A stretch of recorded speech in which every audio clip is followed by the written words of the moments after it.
Hello বন্ধুরা, আমি তোমাদের সব্বার বন্ধু অনিমেষ। নিয়ে এসেছি নতুন একটা ছোট্ট গল্প, যার নাম যখন আমি বুড়ো হব, নবনীতা রায়ের লেখনীতে। তো গল্পটা শুরু করার আগে আমি তোমাদের একটা ছোট্ট ওয়ার্নিং দিতে চাই। যদি গল্পটা শুনে কারোর চোখে জল আসে তাহলে কিন্তু আমার কোনো দোষ নেই। তো ওয়ার্নিংটা ফার্স্টে দিয়েই আমি গল্পটা শুরু করলাম। যখন আমি বুড়ো হয়ে যাব, একেবারে থুরথুরে বুড়ো, তখন একটু আমার পাশে থাকবি। একটু ধৈর্য ধরে রাখবি তো আমার ওপরে। ধর, যদি তোর দামি কাঁচের বাসনটা আমার হাত থেকে পড়ে যায় হঠাৎ, কিংবা তরকারির বাটিটা উল্টে ফেলি টেবিলের ওপরে, আমি যে তখন অত ভালো দেখতে পাবো না রে। আমাকে তুই চিৎকার করে বকিস না প্লিজ। বুড়োরা যে সারাক্ষণই নিজেদেরকে অবহেলিত মনে করতে থাকে, তুই জানিস না? আমি একদিন আর কানে শুনতে পাবো না, একবারে বুঝে ফেলবো না তুই কি বলছিস। তাই বলে আমাকে বধির বলে ডাকিস না। লাগলে না হয় আরেকবার কষ্ট করে কথাটা বলিস, না হয় লিখেই দিলি কাগজে কলমে। আমাকে ক্ষমা করিস রে। আমি যে প্রকৃতির নিয়মে বুড়িয়ে গেছি, কি করব বল।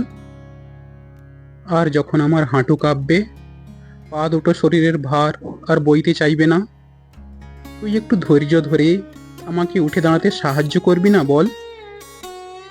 যেমন করে প্রথম হাঁটতে শিখেছিলি আমার পায়ের পাতার ওপর দাঁড়িয়ে, তেমনি করে।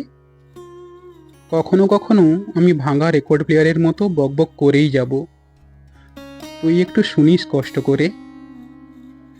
আমাকে নিয়ে হাসাহাসি করিস না প্লিজ। আমার বকবকানিতে অধৈর্য হয়ে যাস না রে।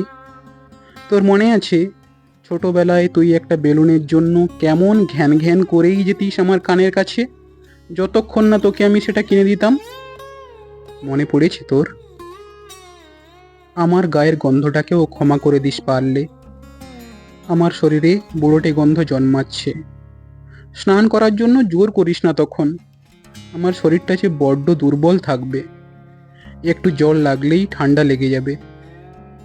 আমাকে দেখে নাক সিটকাস না প্লিজ। মনে আছে ছেলেবেলায় তোর পিছনে আমি ছুটতাম আর ছুটতাম, তুই স্নান করতে চাইতিস না বলে। তুই বিশ্বাস কর, বুড়োদের এমনই হয়। হয়তো তুই বুঝবি একদিন, হয়তো একদিন। হাতে যদি সময় থাকে, আমরা একসঙ্গে গল্প করব কেমন? হোক না মাত্র কয়েকটা মুহূর্তের জন্য।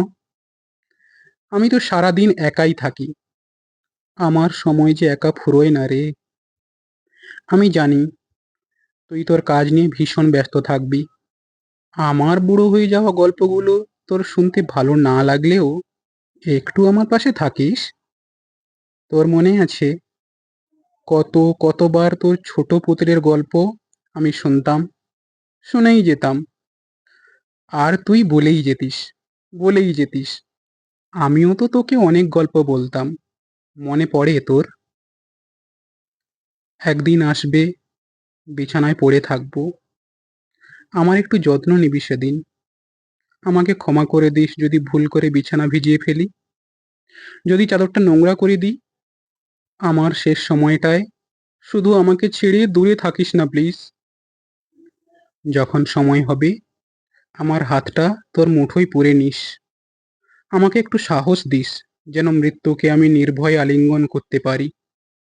আর ভাবিস না, যখন আমি আমার স্রষ্টার দেখা পাবো, তার কানে কানে ফিসফিস করে বলবো, যেন তোর মঙ্গল করেন, কারণ তুই আমাকে ভালোবেসেছিলি।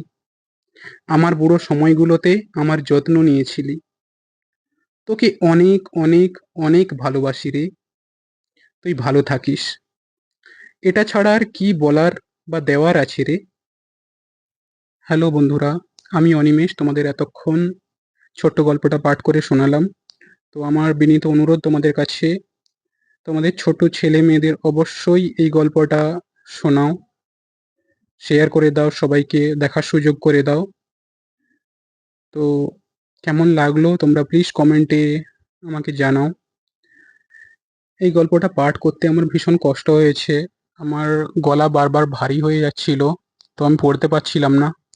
তো তো তবুও কেমন হয়েছে তোমরা প্লিজ কমেন্টে জানিও।